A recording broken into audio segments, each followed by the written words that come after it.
अस्सलाम वालेकुम अंबर और खुर्रम हाजिर हैं हमारी 10 मिनट्स पॉडकास्ट के साथ। सबसे पहले तो खुर्रम कैसे हैं आप?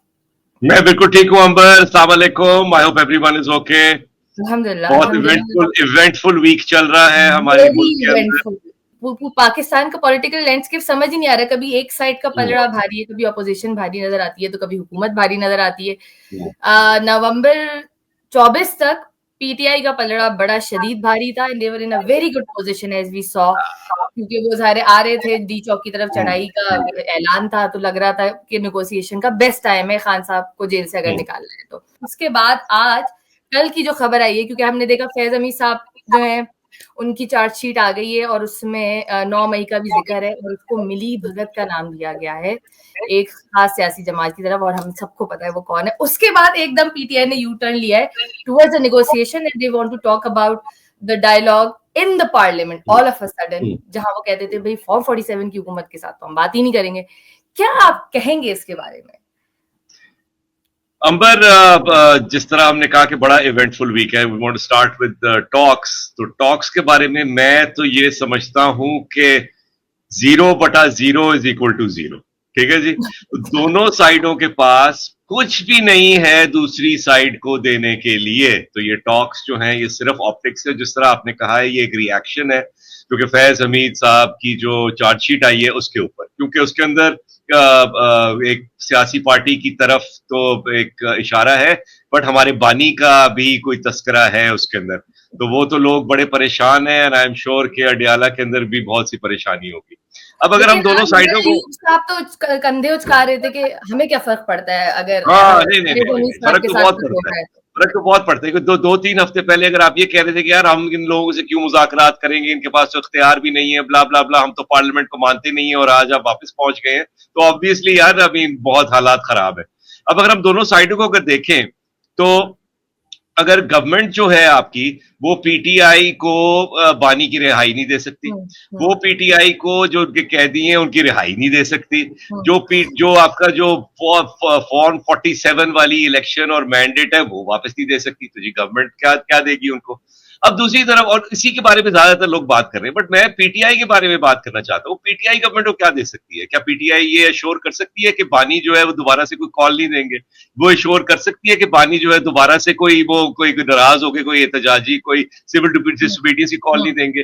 पीटीआई ये इंश्योर कर सकती है कि जो बाहर जो सारे के सारे आपके एक से एक कैरेक्टर बैठा हुआ है और वो फेक न्यूज जो फैला रहे हैं, जो फौज को गालियां दे रहे हैं, जो प्रोपेगेंडा कर रहे हैं, क्या वो बंद हो जाएंगे? तो there is nothing that either side can give to the other. तो ये सारी की सारी ये ऑप्टिक्स हैं। और एक चीज और मैंने नोटिस की आज कि ये जब टॉक्स की जब बातचीत शुरू हुई, तो वो हमारे जो मिनिस्टर ऑफ ट्रोलिंग है तरार साहब, उनकी तरफ से एक बयान आ गया। तो जी बिल्कुल ये तो भागे बोला, आके वास्ते भाई आपकी पार्टी अगर है उसके अंदर इन्वॉल्व है, आप क्यों ट्रोलिंग कर रहे हो उसकी?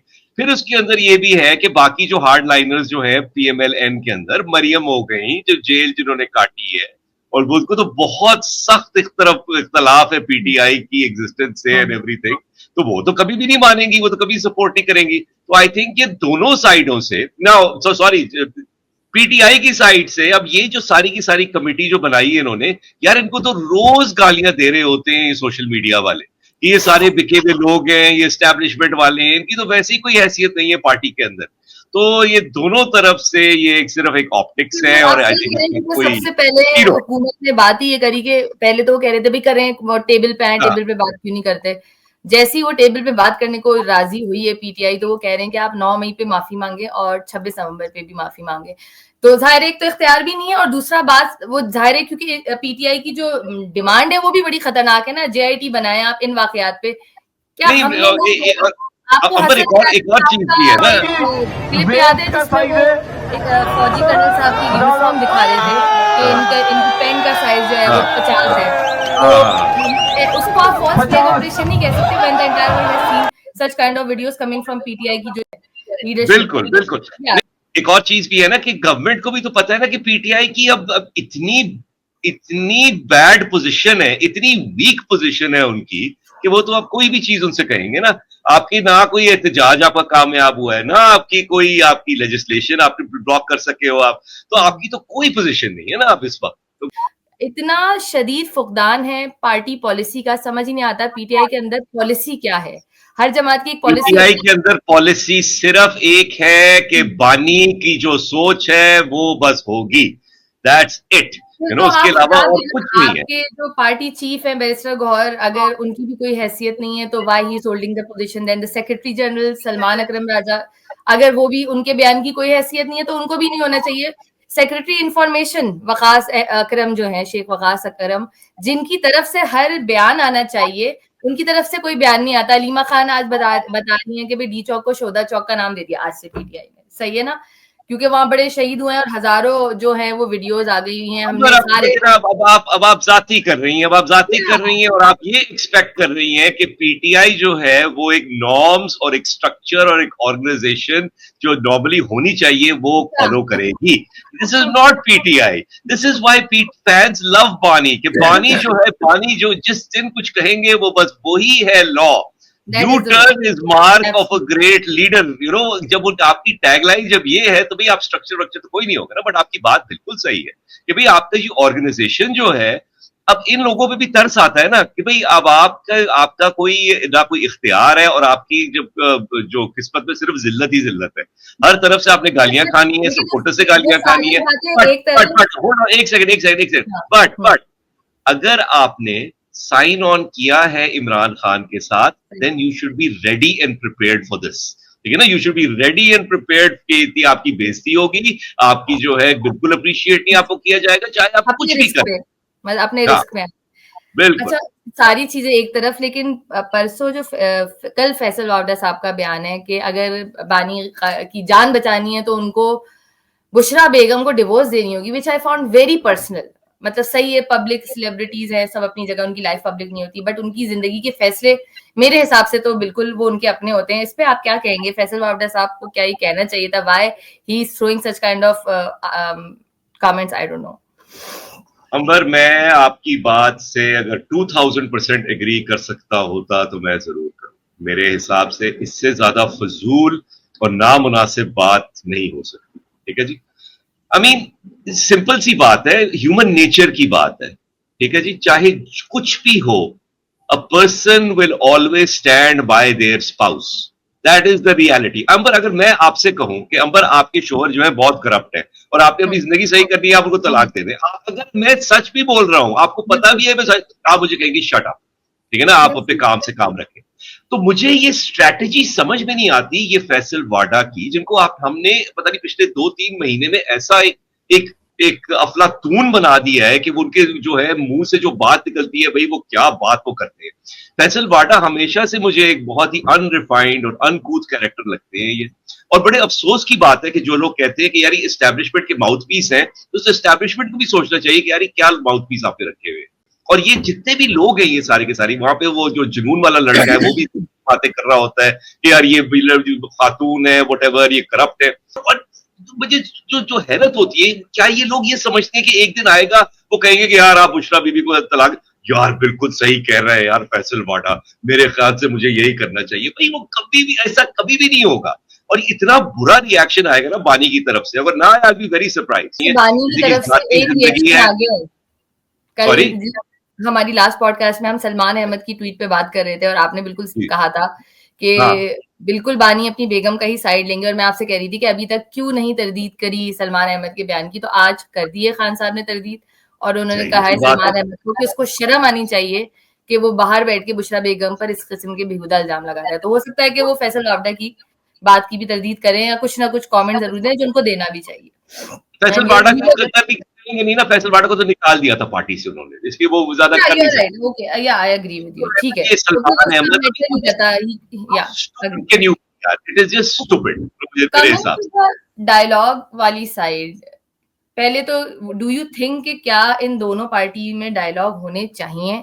Is it good for Pakistan dialogue होना, पीटीआई ऑपोजिशन, सॉरी गवर्नमेंट और पीटीआई?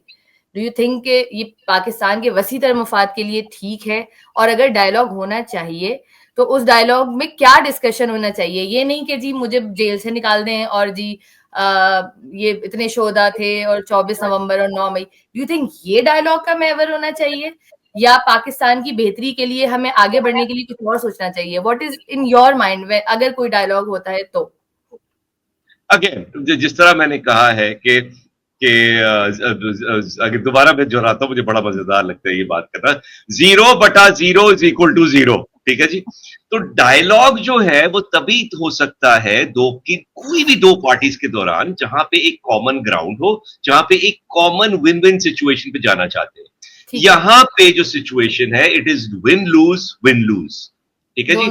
एक पार्टी को इनमें से हारना पड़ेगा दूसरी पर कोई डायलॉग के अंदर कोई कोई कामयाबी के लिए। गवर्नमेंट जो है जो पीटीआई चाहती है वो नहीं दे सकती, गवर्नमेंट घर नहीं जाएगी। अल्टीमेटली तो यही चाहते हैं ना पीटीआई वाले, गवर्नमेंट का घर चली जाए। दूसरी चीज के बानी जो है वो चुप हो जाए और एजिटेशन ना करे और चुपचाप होके 3.5 साल 4 साल इंतजार करे इलेक्शंस का, ये नहीं होना। डायलॉग में दोनों फरीकीन को कहीं ना कुछ मानना पड़ता है। ऐसा नहीं हो सकता कि एक साइड की बात पूरी सुनी जाए, दूसरे की से एक वाहिद मेरी नजर में अगर कभी भी खान साहब को थोड़ी सी समझ आ जाए कि डायलॉग इज द वाहिद सोल्यूशन, जो कि बहुत मुश्किल है क्योंकि जो हिस्ट्री है वो उसका ऑपोजिट ही दिखाती है। तो वो जो एक जमाने में जब पीपल्स पार्टी और मुस्लिम लीग नून को समझ आ गया था कि चार्टर ऑफ डेमोक्रेसी जो उन्होंने साइन किया था कि अब हम एक फरीक किसी एक की साइड नहीं लेंगे, जो कि हमेशा से ये लोग लेते आते थे, और हम आपस में ही कोई मुफाहमत करके इस मुल्क को चलाएंगे।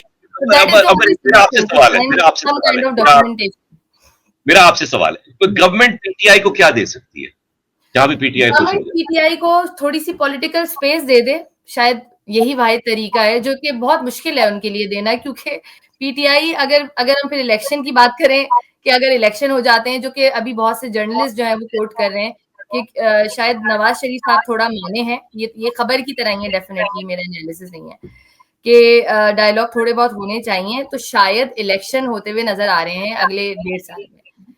तो अगले 1.5 साल में हाँ, ये मेरे ख्याल से तो बिल्कुल भी नहीं, आई फील कि शायद हुकूमत चलेगी अभी, ये चलेगी। नहीं अंबर देखें, 1.5 साल में अगर इलेक्शन हो गए ना तो नवाज शरीफ साहब अगर खुद ये कह रहे हैं, सरप्राइज के अगर खुद ये कह रहे हो वो they'll be wiped out, they'll be completely wiped out. PMLN तो खत्म हो जाएगी बिल्कुल। To make some mark already बहुत बुरी हालत में इस वक्त PMLN. Definitely I agree with you.